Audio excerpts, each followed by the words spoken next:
Ill Sound Radio, we back in the building. Yes, sir, back in the building. But I guess we got Jarrel Young at TheLetterLBeats in the building. How y'all feeling? Blessed, my guy. I'm blessed. We blessed. I'm definitely good, fam. Appreciate y'all having us. Oh, yeah, for sure, man. Thank y'all for coming out, man. So we going to go ahead and chop it up with y'all today. All right, how did y'all link up? Because y'all in the interview together, so you feel me? How long y'all been kicking it? Honestly, shout out to a homie. To a mutual friend. 2016? Yep, mutual friend. I thought you was finna say 26 years. Oh, nah. Sandbox. We met through a mutual friend, and then ever since then, we've been locked in. So, say, 2016? Yeah, I think that in Champaign, like, I love the city, I love the town. It's not the same as Chicago. Chicago, you throw a rock, you're going to hit all types of creators, rappers, producers. Mm-hmm. And particularly in Champaign 6 years ago, that just wasn't the case, you know what I'm saying? So, you know, somebody find out you make beats, hey, my guy rap. Because, you still cutting hair at that time? Yeah. So I think a homie that I was working with was getting his hair cut, and he was like, man, y'all need to link up. So, he came by the crib, I played him a lot of beats, but what I remember about that time was, and thinking back to us linking back up last year, is that I wasn't as advanced as a producer at that time, and he wasn't as advanced as an artist. And so, you fast forward 3 years and you put in that 10,000 hours in that practice, you know what I'm saying? We came together for this project. I think you could really tell both of us have been in the lab working.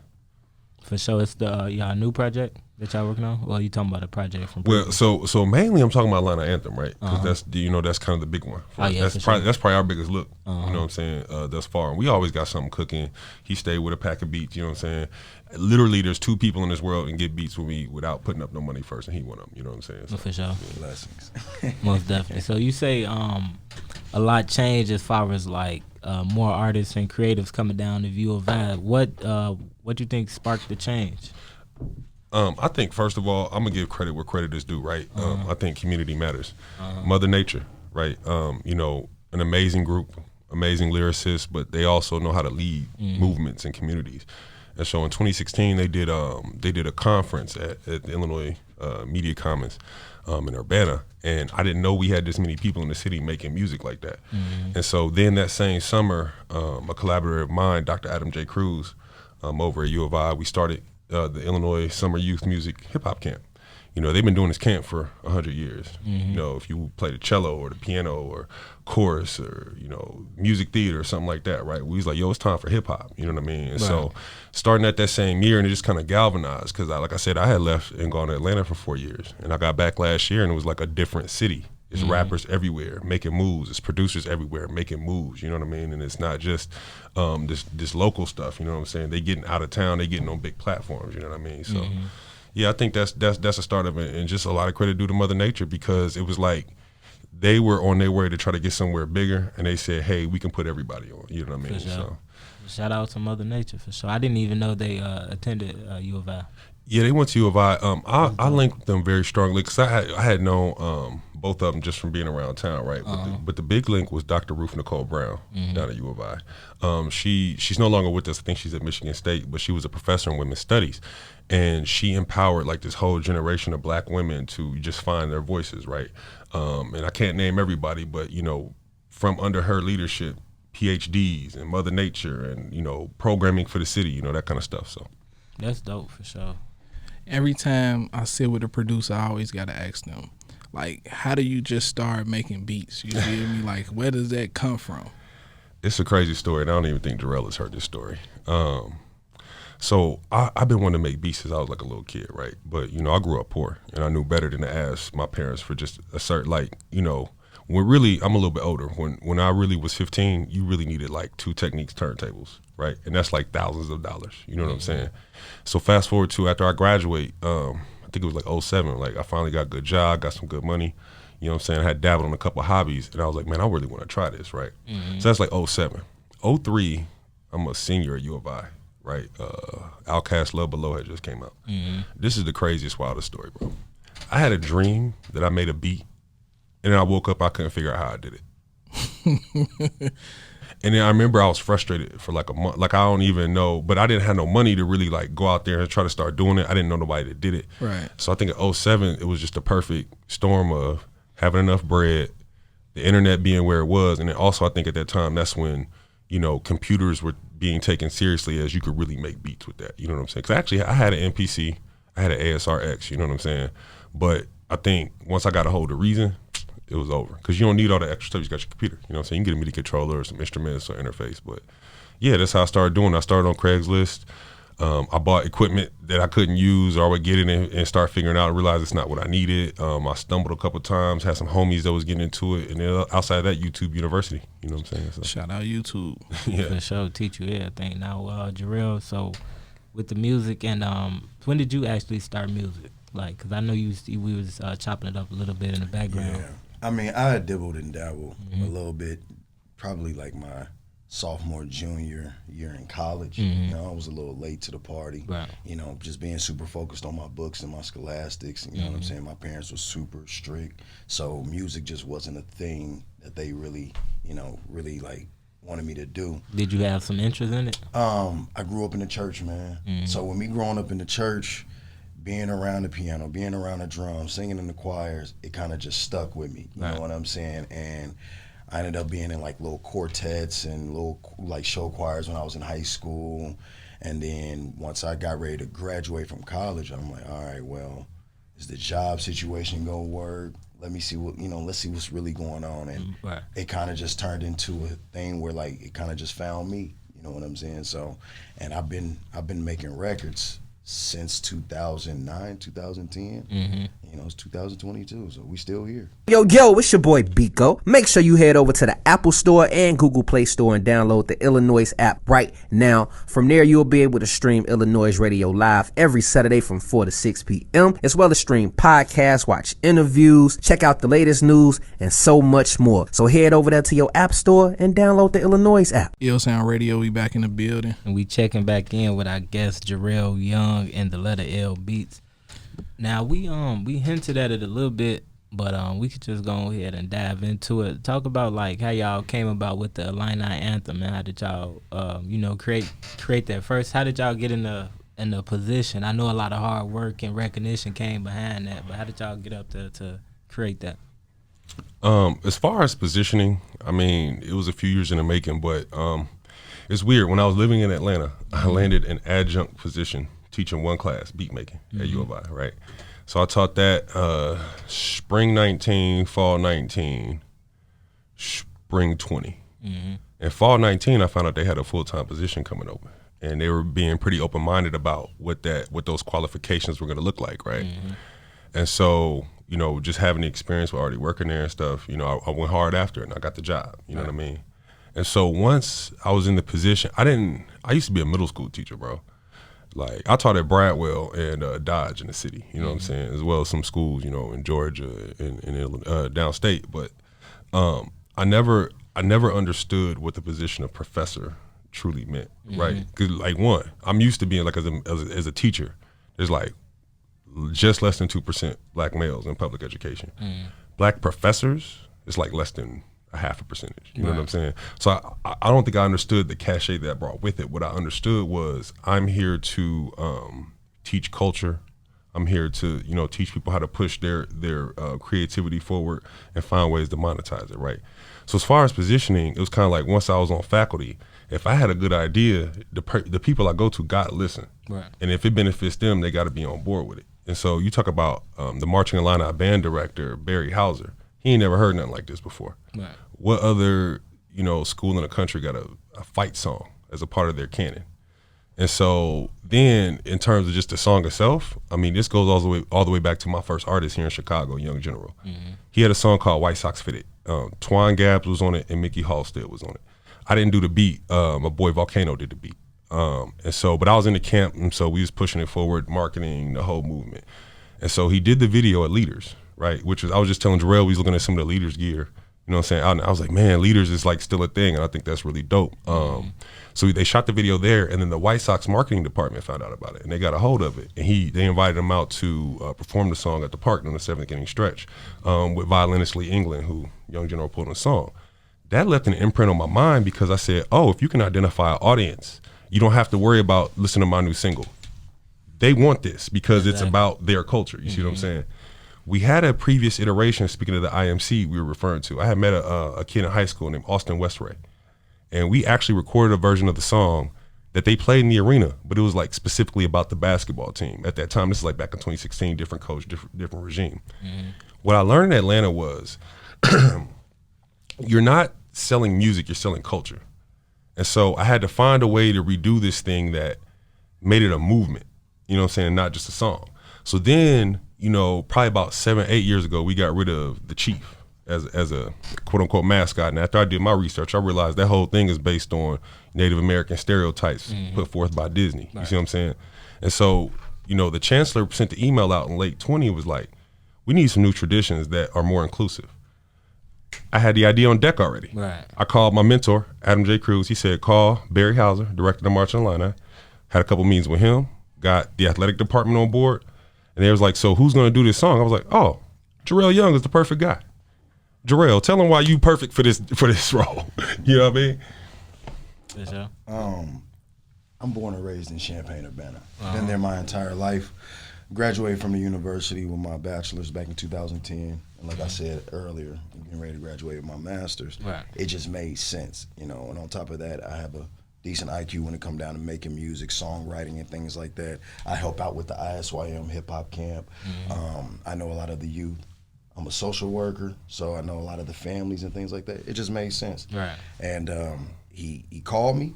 I ended up in a Zoom meeting with him and some other U of I staff. Next thing you know, Illini Anthem is born. You know what I'm saying? So, and we're here now. You know? All right, speaking on, my bad. No, you good. Speaking on like musical IQ, bro. We just played The Wave. That Yes, song sir. is 3 minutes and how long? 3 minutes and 19 seconds, Yes, bro. sir. Yeah. Like, do you ever feel like, man, I gotta conform and make microwavable music, you know? Nah, I can't. I mean, the generation I grew up in, you know what I'm saying? I mean, for example, we just had the Kendrick Lamar album drop, you know what I'm saying? Some of those songs still got 3 verses on them, you know? And I've noticed a lot of the music nowadays, it's rushed, you know what I'm saying? I take my time. I actually take pride in songwriting, you know what I'm saying? Building an actual song. You know, I love song structure, composition. So I believe, you know, being an all-around artist, you have to really take your time with your art. You know what I'm saying? So, yeah. I think being in Atlanta, I noticed something, right? You got 2 types of artists, right? And I named them. One I call the trap artist, right? Not necessarily trap music, but it's the concept. And then one is the festival artist, right?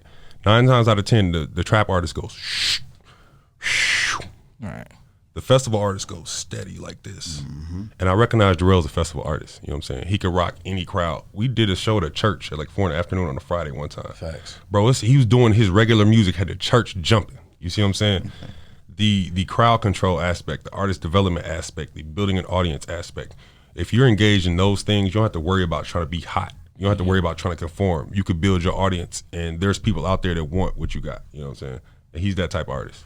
Appreciate that. For sure. Now, real. what's taught in these master classes? Do you actually like break down development to young students on how they can become a better artist? I think the biggest thing is, with my experience in the industry and with Burn One's experience, who's also the guest lecturer, right? And I know y'all had him on here a little while ago kind of talking about it, but we meet people where they are, right? Like we had a student, New Music Mondays in Atlanta is huge for artist development. You've watched a bunch of artists pop right after going to do that. I had an artist in the class, Kid Winter, he had already did that last fall. So when he and I sit down for our individual sessions, because what happened was Burn One would make these videos, instructional videos, and they go watch instructional videos, right?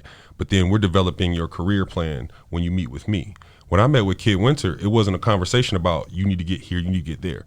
Hey, so I see you got this record, and this record. Let's work on the mix here, because he was trying to be an artist, be an engineer, and be a producer. So the first question I asked him, I said, as an artist, would you pick your own beats? He said no. I said, you need to make 100 beats, and probably around 70 something, you'll start wanting those beats. You see what I'm saying? When it comes to mixing, what you need to do is you need to find a template and work with an engineer that'll help you kind of wean off being an engineer, which is hard to do because a lot of engineers won't do that. You know what I'm saying? Because then now you're taking money out their pocket. You know what I'm saying? But it's just about like meeting the person. Like some people had just started making beats, right? We got to get your DAW skills up. I got to show you how to do sound selection. You see what I'm saying? We had some people who they had music out, but they weren't marketing it properly, right? We were showing them how to set up shows. Like we had one group they was like a experimental folk rock band, right? And one dude played the theremin in the group, right? So they was doing stuff like, all right, so they had a show at the Rose Bowl Tavern, right? And they don't get paid very much. But the Rose Bowl will record the video for you and give you access to the footage. I said, that's how y'all gonna monetize that part. Put a little QR code, hey, if you wanna see this with the About the Bam, and show them how to like go to Patreon and find ways to like monetize with the fans that they have, and think about the concept of a super fan, which is anything you put out, they're gonna buy, right? So if it costs $10, you got 100 super fans, you got $1,000. You gotta do that right. Is that the right math? I don't know, whatever, you get the point, right? So just those things, and like thinking in those terms instead of like, I gotta be Drake, I gotta be Rihanna, my songs gotta be all over the radio. It's a process, you know what I'm saying?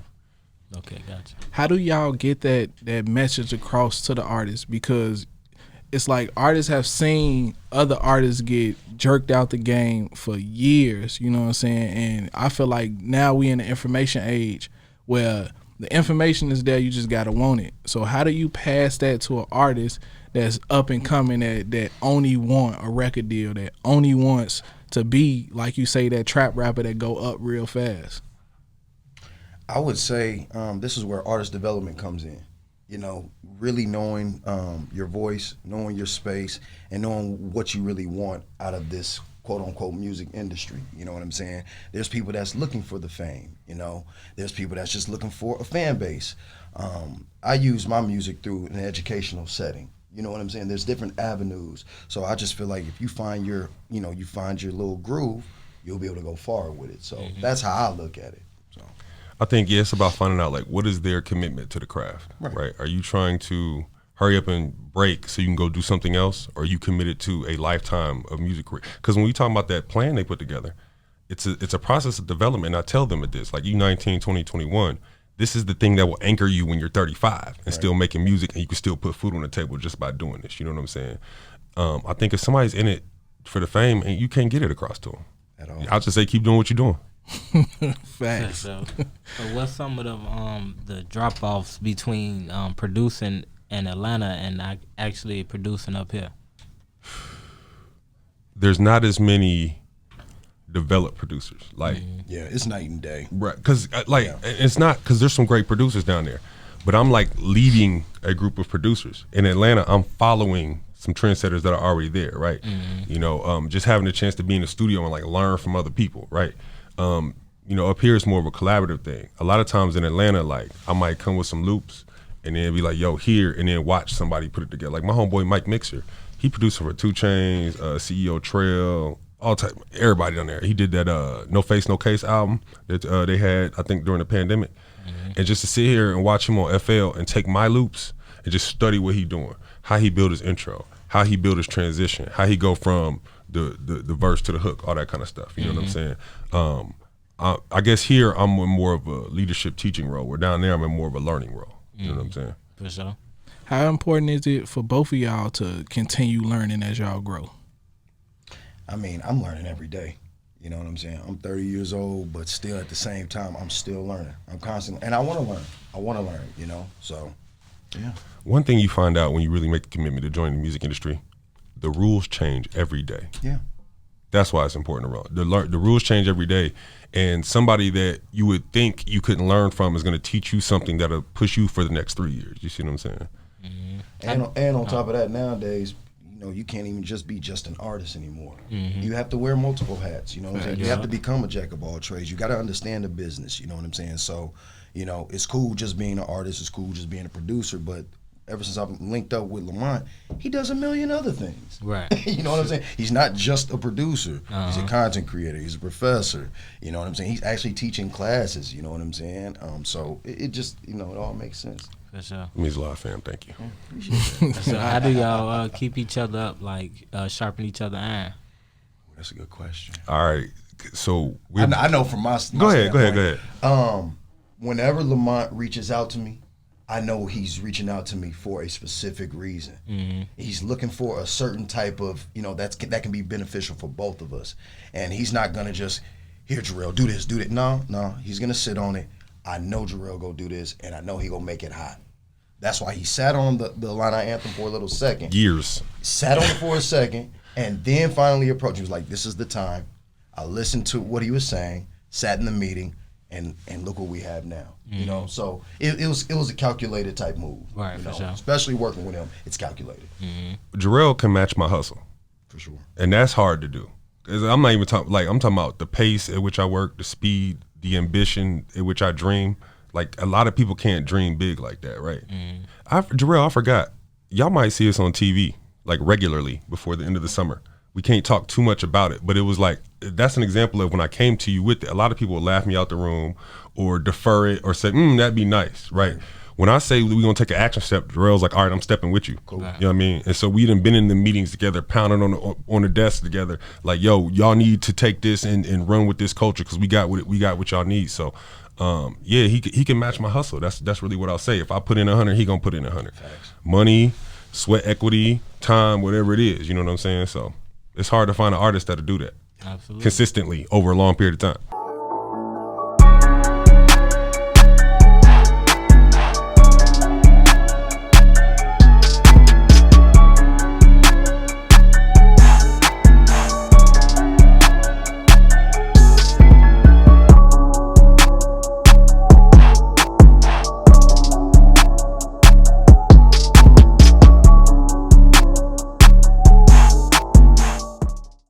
Sound Radio, we back in the building. Yes, sir. We back in the building with our guest, TheLetterLBeats and Jarrel Young. Sir. And y'all got y'all song, the Illini Anthem.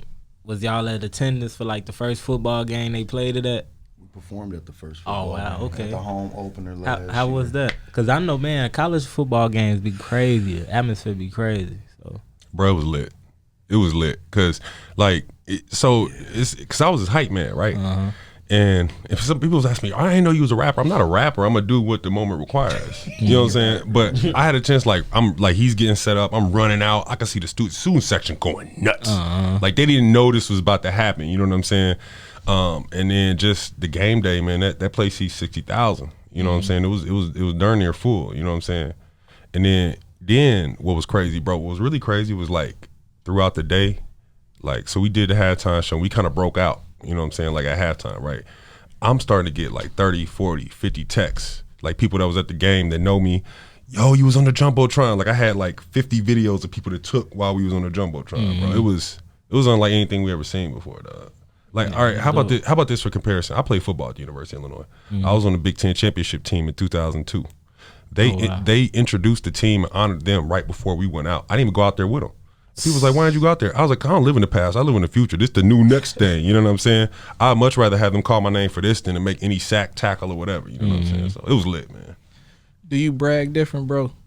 No, I don't. Because bro just said 60,000. It's major artists that have never performed in front of that many people, bro. I'm a humble individual, man. Being from Champaign, Urbana, you know, everybody know everybody. You know what I'm saying? So my main focus was I couldn't really enjoy the moment so much because I didn't want to mess up. You know what I'm saying? I wanted to make sure I was on point. I knew my lyrics, you know what I'm saying? And on top of that, like he said, it's 50, 60,000 people.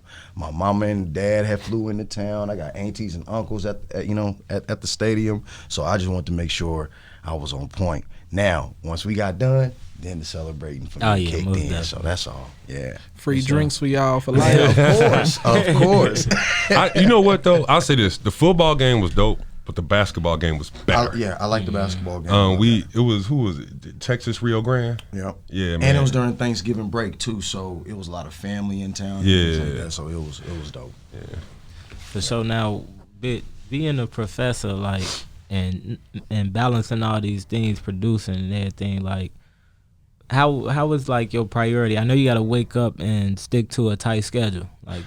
So when they hired me, it's kind of like I learned this too. Like when professors get hired, there's a different set of range of duties, right? You have like research professors. Every 3 years they got to publish something, and it's got to go to like a major, you know what I'm saying, academic journal or whatever, right? Then there's like practicing. That's kind of what I am, right? Like I want to say like 60% of my job is to teach the classes, right? Another 20% is to engage in activities that are going to recruit, pull people in, and also like kind of practice what I do, right? And then the last thing is just be in the industry, you know what I'm saying? Because they know that the further I get, the more I bring back, you know what I'm saying? Right now we got opportunities at Grammy U that only came up because, you know, I reached out and said, we have to try this. We got stuff coming up where, you know, there might be another song on the horizon. I'm trying to see, you know what I mean? But just, you know, as far as like every day, last semester I taught Tuesdays and Thursdays, right? So Monday I would wake up, I use like a Schoology, like a post board. So I do all my posts like I do. I don't like writing papers. I don't want my students having to write papers. I don't type a bunch of stuff. I get up, I do a video. This is what's due. This is what we're gonna input. And this is the assignments that's due at the end of the week or whatever. Do that video at the beginning of the week. Then I go grade. You know what I'm saying? Whatever they turn in, all assignments due Friday, beats. If it was audio recording, you had to turn your recording. If it was critical audio listening, you had to do like song analysis. And we have a critical audio listening book with like exercises, like a software module that goes with it, right?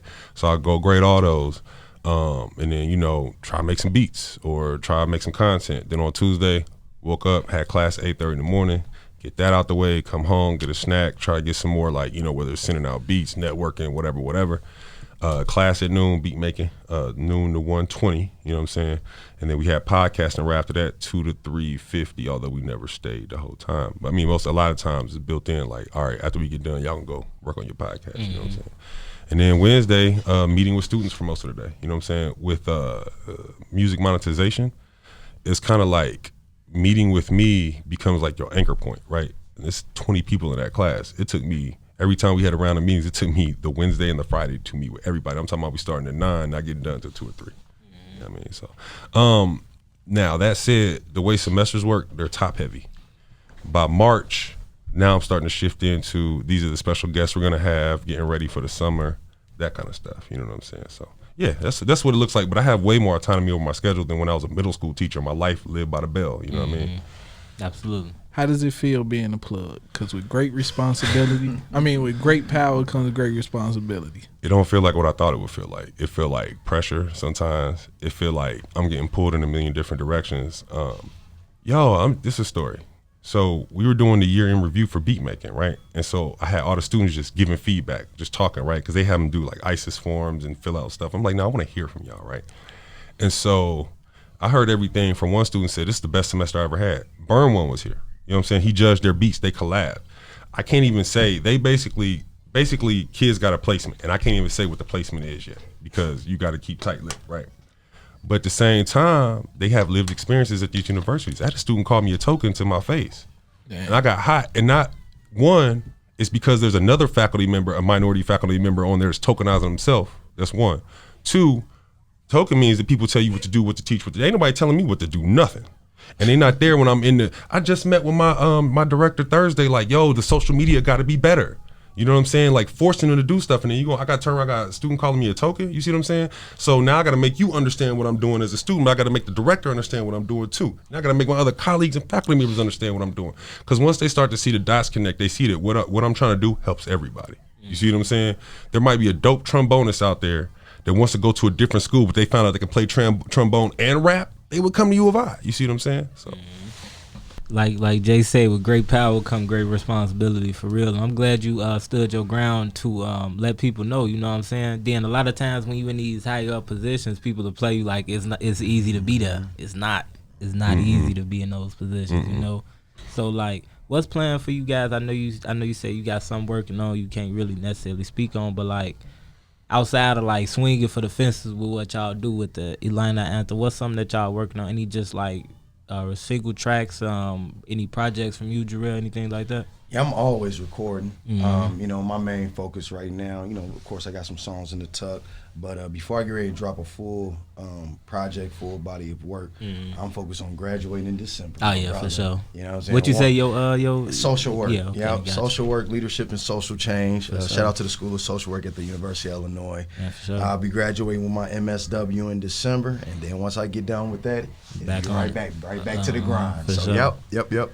That's what's up, man. Well, I would say for me, next up, first immediately for us is ISYM Hip Hop Camp, right? I'm going to send y'all a link. Hopefully y'all can get that up somewhere. People can still sign up. If you are a teen artist, teen producer, teen songwriter, teen singer, we want you to come down. We start on Sunday, June 26th. We end July 2nd with a live performance in the Music Building Auditorium. You know what I'm saying? So that's going to be dope.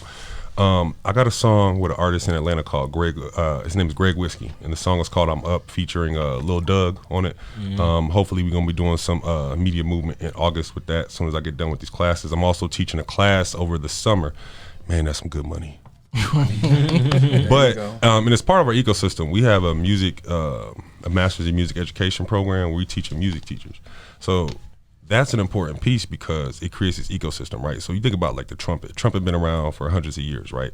No teacher needs to learn how to teach the trumpet, but DAWs are new. You know what I'm saying? Digital audio workstations, they need to learn how to do that. So I'm gonna be teaching podcasting and then doing that. So, and then next for me, after that is gonna be campus culture, season 2, right? Yeah, I was gonna speak on campus culture. Yeah, man, we launched the platform. Shout out to my co-host Anaya Jones. Shout out to our videographer Boots Howard, our engineer John Johnson. But it's been a work in progress, and I think we really hit our stride in the spring. We've been putting together some great content. You know what I mean? We call it campus culture. Conversations that matter for the culture on this campus and campuses globally. You know what I mean? And we know what the culture means. Sometimes that means music culture. Sometimes that means black culture. Sometimes that means fashion. Whatever it is, we're talking about it. We're covering it. We're having those conversations, right? I think our first episode with the co-host was, you know, she's an employee of the Division of Intercollegiate Athletics working for the women's basketball team. She's talking about how there might be a potential Title IX violation in their hiring processes because they're only asking the female job candidates if they're dating players. You know what I mean? So all type of stuff, man. I think that's important too. We have a very special alumni guest that we are this close to locking in for the fall. So yeah, I think that's the next thing. And then we rolling, man. I'm always, you know, we rolling. We busy. For sure. And if you need beats, at TheLetterLBeats, TheLetterLBeats, but please bring your bag. For sure. Before we get out of here, I gotta ask y'all my favorite question. If y'all can go back in and give y'all younger selves any piece of advice, what would it be? Ooh, I wish I would have trusted my gut instinct out the gate. I wish I would have really locked in and, you know, capitalized on a lot of the mistakes that I made. But, you know, we're here now and the timing is right. So I mean, I think for me is just stop worrying about what other people think, bro. Just go do you and do what makes you feel good, because the people that's supposed to follow and attach themselves to it will come. And don't worry about it. Just stop worrying about other people think and just go do it. Absolutely. Facts. Now, before we head out of here, just plug everybody with y'all socials, where they can find y'all at, find y'all music, purchase beats, all that good stuff. Well, me, it's just JARRELYOUNG. Just type in Jarrel Young on Google. Everything pops up. Instagram, Facebook, anything you need. Music videos, my discography, albums, For sure. singles, the whole nine. Jarrel Young. For sure. Instagram is the center of my world, man. At TheLetterLBeats, TheLetterLBeats, beats with an S. Loops, resources, videos, classes, tips, consultations. I got you. And then other than that, man, campusculturepodcast.com, campusculturepodcast.com for Campus Culture, and hit us up on IG at Campus Culture Podcast. Yeah, at Campus Culture Podcast. So, yeah.